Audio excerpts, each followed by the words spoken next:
Hi, YouTube. So it seems like every day more and more vegans become, you got it, ex-vegans. It probably always did happen and always has happened, but it just seems like now even more people are becoming ex-vegans. And I think that's a combination of reasons. One is because the more people talk about why they had to go back to eating meat, the more people feel comfortable about talking about why they went back to eating meat. And also, it's like an exponential growth thing, too, where the more bigger the population gets year by year, the more, of course, vegans there'll be. And of course, whenever you have vegans, you have many, many more ex-vegans, because 85 to 90% of people on those types of restrictive diets do have to go back to eating some animal products for health reasons. Anyway, yeah, Moon and Rock. His name's Evan and her name is Megan. And I used to watch his videos. Well, I still do watch their videos, but he used to have his own, very own channel. Now it seems like they kind of share a channel, or yeah, he doesn't do videos that often now. I don't know what's going on, but he used to do videos like all the time.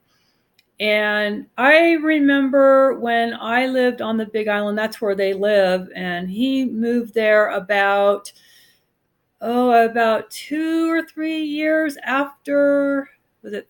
No, about 4 years. 3 or 4, yeah, 3 or 4 years. He moved to the Big Island after I did. So I'd already been living on the Big Island. It's funny because he moved there right around the time when I stopped being vegan, and he was like huge vegan, like big time vegan as far as I could tell. All his channels were about veganism. Pretty much all his videos were about diet and veganism. It seemed like a lot of it was. And to be honest with you, I used to see him like all the time at the farmer's market, and I had this huge crush on him. Like, I could not approach him because every time I'd see him, my heart would start like pounding, and I would just be terrified of approaching him.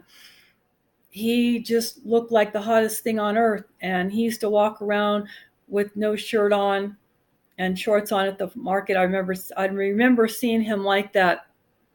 And then I'd go and I'd comment on his videos, and I'd say, "Hey, was that you?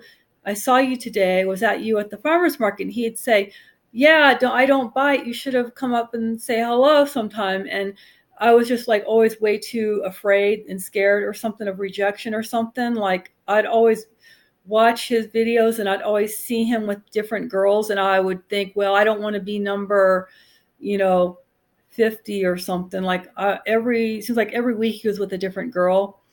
And I just didn't want to be like one of those girls where we would be together for a short time and then all of a sudden he would just dump me for somebody else. I always felt like that's what would happen. And because, he's always with someone else. And I even like offered him and his one, he had this one girlfriend at the time, and they were looking for a place when he first moved to the Big Island. And I actually offered them to stay at my place, and he turned it down. I don't blame him. I lived like in a gross part of the island in Mountain View. It wasn't like near the ocean or anything. And I was just had like this stupid like studio, and he didn't want to go there. He had like plenty of friends, so he didn't really need to stay at my place. And so, months and months went by, and I'd make some comments, and then one day, I don't know what it was, but I think we just started talking, and then he says to me, "Why don't we meet on I think it was like on Wednesday. It was like maybe on a Monday. It was like a few days before the day that he wanted to meet me, and he's like, "Yeah, why don't we go ahead and meet at like 12 noon at the farmer's market Wednesday?" And we were like, because we were like emailing each other, and I said, "Sure, that'd be great." And so a few days go by, and I was like thinking about it a lot. And I actually had loaded up my van with a bunch of fruit trees I was going to give to him because I had some extra ones that I didn't need. And I just kept thinking about it and anticipating, getting excited. And I was so happy and excited, and I was all ready to meet him. And I get to the farmer's market, and I start waiting around. I got there a little early. I'm like, okay, I just got here a little too early. So time goes by. I'm just standing there waiting. I ended up waiting about 2 hours for him to show up, and I left devastated, like completely shattered, like no other. Like, I think that it's probably one of the worst things you could ever do to someone is to tell them you're going to meet them somewhere and you end up waiting for 2 hours and they never show up or anything. I think that's probably worse than just flat out rejecting someone in their face. I mean, I'd rather just have someone look at me and say, oh, you're not really my type, or, I'd rather just like be like that than to just like not show up. So I felt like either A, I wasn't important enough for him to keep the date that he wanted to meet me at, either that, or B, I wasn't like on his mind enough for him to remember that we were supposed to meet that day.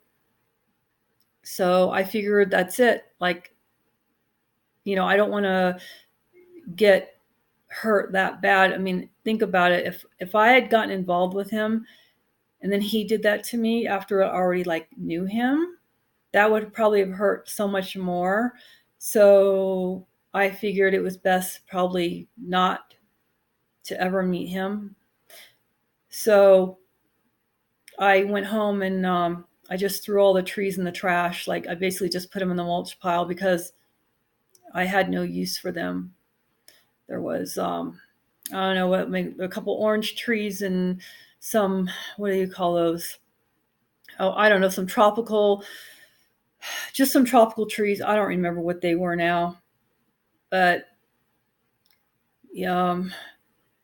I emailed him and I said, I thought you said we were going to meet, and I was at the market today and I was looking for you. I said, where were you? And he emailed me back and said, oh, I'm so sorry. I totally forgot. Oh, but you could always come to my place. And I thought, oh, wow. I thought, how nice. Like, I could always go to his place. Like, oh, what? And just like have his way with me and then dump me the next day. I don't know. So I just figured that wasn't a good enough apology. And I felt like he would just want to use me. And I felt hurt. And I felt like he should have said something more than that. Like, like he should have said something like, let me come pick you up and take you out for lunch or something. But he never offered any of that. And I wasn't about to drive all the way back to Hilo from Mountain View, which is like 20, 30 minutes or so. And gas in Hawaii is like very expensive. I wasn't about to drive all the way back and go to his place and wait there and have him stand me up again, and then maybe he was just going to use me and then dump me the next day or something.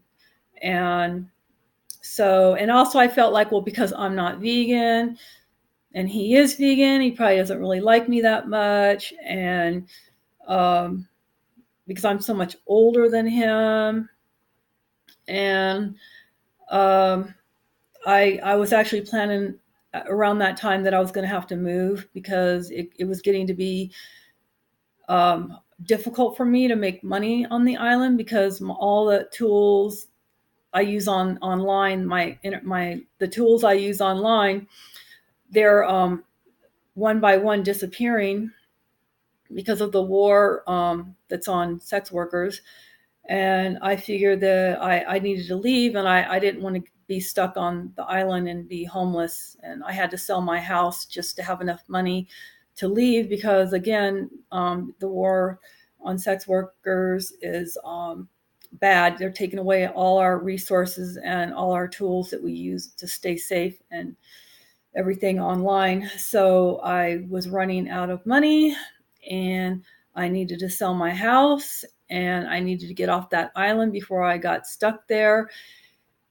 And so I think the very last time I ever saw him, he was sitting with his head down, texting someone on the phone.